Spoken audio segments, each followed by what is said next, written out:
My favorite African American community leader that has influenced and inspired me the most would probably just be the everyday people like you and me, the common people who just wanted change and sacrificed their lives to do so. The common people who would sit in at restaurants, the common people who would get on buses and do freedom rides, the common people who would send their children to an all-white school just so it can be integrated, the common people who went door to door to register people to vote, the common everyday people who took part in marches with the sacrifice of knowing that they could possibly die. When they were greeted with hate, they were greeted with force, being beat to death, dogs turned on them, possible hose pipes. These are the individuals who my heart is just so grateful and thankful for. Common everyday people who said enough is enough, and we deserve to be treated like humans. African American community leader that has influenced me the most would definitely have to be our state representative, Ms. Sonia Williams-Barnes. Not only is she active in our community, but she is supportive, she is informative, she is a voice, and she is a force. I admire that. The African American leader that influenced me was my mother. She cooked from her home, made plates, and she started off doing it like just on Saturday, making it for her church choir. Then it became a job for her, so she was doing it every day, serving the community. And that influenced me a lot because I watched her do it and I picked up on that. And I watched her pay bills as she make the money. She paid double and triple bills to get through what she was working on. If I had to choose a community leader that stood out to me, that influenced me, I would definitely have to say, close to my heart, it would be my grandfather. My grandfather was a community servant and he gave to others, and I saw that as a child that just made a difference in my life that made me want to be more like him. His name was Otis Lester. He served his country, and after he got done serving his country, he came back and he served his community. He was an officer at Mississippi Highway Patrol. And he was also over the union. I believe it was vice president that my grandfather was. He was vice president of the union.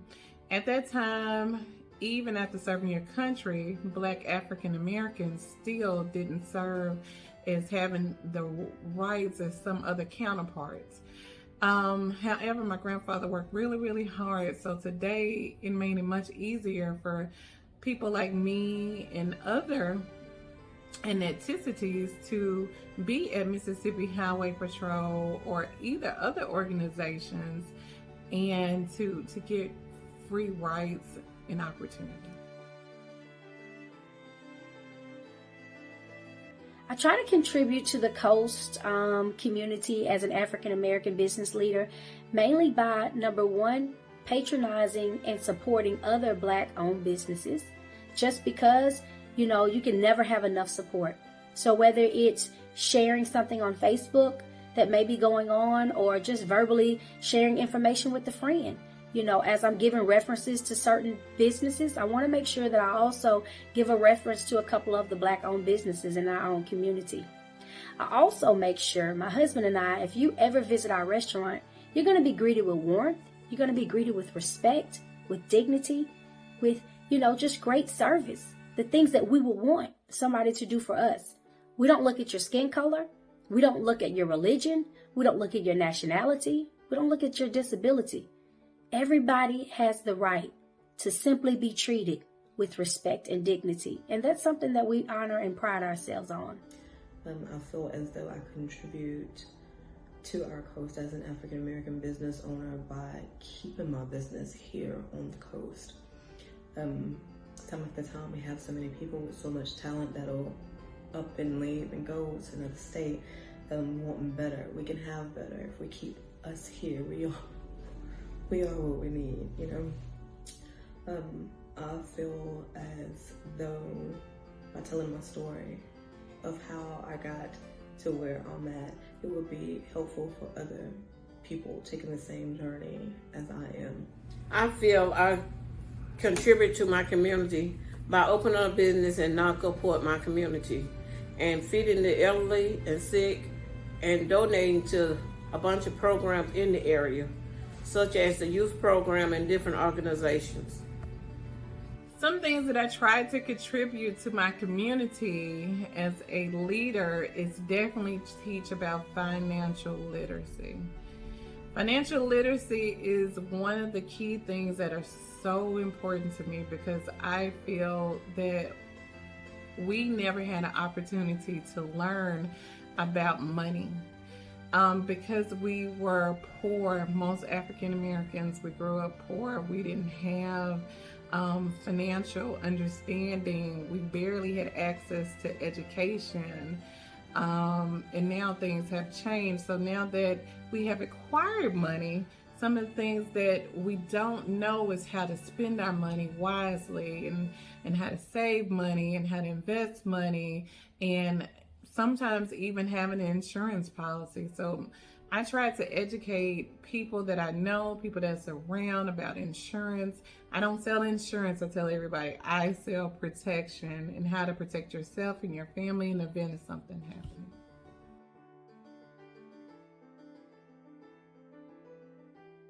In the near future, I would hope that we would have more support for our African American business owners, not just 1 month a year, hopefully a year long to come. I would hope that we would have more support for any business that's trying to come up here locally. I would like to see more support in the African American community with people helping each other out with the restaurants and different things, with equipment, logos, supplies, just all sorts of stuff, because time is hard right now and it's hard to find anything. And as we could trade with each other, just replace whatever one of us need at that time, that would be a great thing for Nauvoo area. For the future, I would like to see for other African Americans, because I am a double minority, I speak highly when it comes to young girls, women, just having education. I think that's so important. I think the future is being a business leader. We need to be role models for our fellow ladies, our fellow young women. We need to sit down with them. We need to teach them. We need to coach them. But just as a Black person, I would like to see education. I believe education is a stepping stone that will just help us. I would like to see more of that. I would like to see more business owners. I would like to see education in the community. I would like to see more grants to help us open up businesses. I would even like to see something as far as a financial model inside of the schools where we can learn about checking accounts, we can learn about money, we can learn about insurance, we can learn about home ownership, and inquiring home ownership. I think these things are important. I would like to see more education as far as GED programs. I would like to see more education as far as everybody won't go to a 4-year college. Some people may want to trade. We have plumbers, we have appraisals, we have different industries that people can get into that they don't know about, that they may be a fear for of a 4-year college. Also, I would love to see dyslexia programs for our youth. A lot of our children suffer with dyslexia, and it is an unknown syndrome, and we're not tested and we don't understand it. So we run away from it, we shy away from it. In doing so, it put us further and further back. So some of the things I would love to see for the future for African American community, boys and girls, is education, and I cannot say that enough. I would like to see more African American businesses joining things like the Chamber of Commerce. There is a table that's already created for businesses to network, for businesses to share ideas. I want us to not only join for the African American community, but I want us to be active. I want us to be present. I want people to see us when things are going on with the Chamber of Commerce. I want someone to be the voice. We, as Black community leaders, have to be the voice for what our community needs. And so I want us to speak up, be more vocal, understand what the change needs to be, and not just give out the problems, but what are the solutions. So I thank you for allowing me to take part in this. I thank you for allowing me to discuss the footprints that I have, not just in the past, but in my present and in my future. God bless, and y'all have a great day.